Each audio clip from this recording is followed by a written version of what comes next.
దేశవ్యాప్తంగా సైబర్ నేరాలు నానాటికి పెరిగిపోతున్నాయి. రోజుకో కొత్త పందాలో నేరగాళ్లు డిజిటల్ రూటు మార్చి రెచ్చిపోతున్నారు.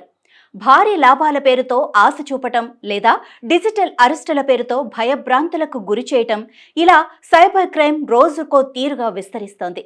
ఈ నేరాలకు అడ్డాగా ఉన్న ఒక్క మెసెంజర్ గురించి కేంద్ర హోంశాఖ ఏం చెప్పిందో ఇప్పుడు చూద్దాం. సైబర్ నేరగాళ్లు ఎక్కువగా మెసేజింగ్ ప్లాట్ఫామ్ వాట్సాప్ ని వినియోగిస్తున్నారట. ఈ మేరకు కేంద్ర హోంమంత్రిత్వ శాఖ ఓ నివేదికలో వెల్లడించింది. వాట్సాప్ వేదికగా స్కామర్లు ఎక్కువగా ఆన్లైన్ మోసాలకు పాల్పడుతున్నారని హోంశాఖ పేర్కొంది. వాట్సాప్ తర్వాత ఈ జాబితాలో టెలిగ్రామ్, ఇన్స్టాగ్రామ్ ఉన్నట్లుగా పేర్కొంది. 2023-24 సైబర్ మోసాల జాబితాను హోంశాఖ తాజాగా విడుదల చేసింది.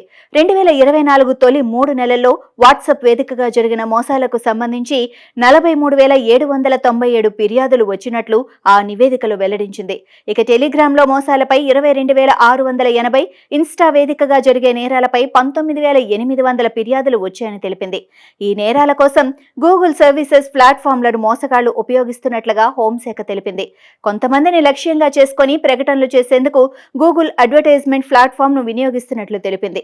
ఈ తరహా మోసాల కట్టడి కోసం తాము చర్యలు తీసుకుంటున్నట్లు పేర్కొంది. డిజిటల్ లెండింగ్ యాప్ల గురించి ఎప్పటికప్పుడు తెలుసుకునేందుకు ఆయా సామాజిక మాధ్యమాలతో కలిసి పనిచేస్తున్నట్లు కూడా తెలిపింది.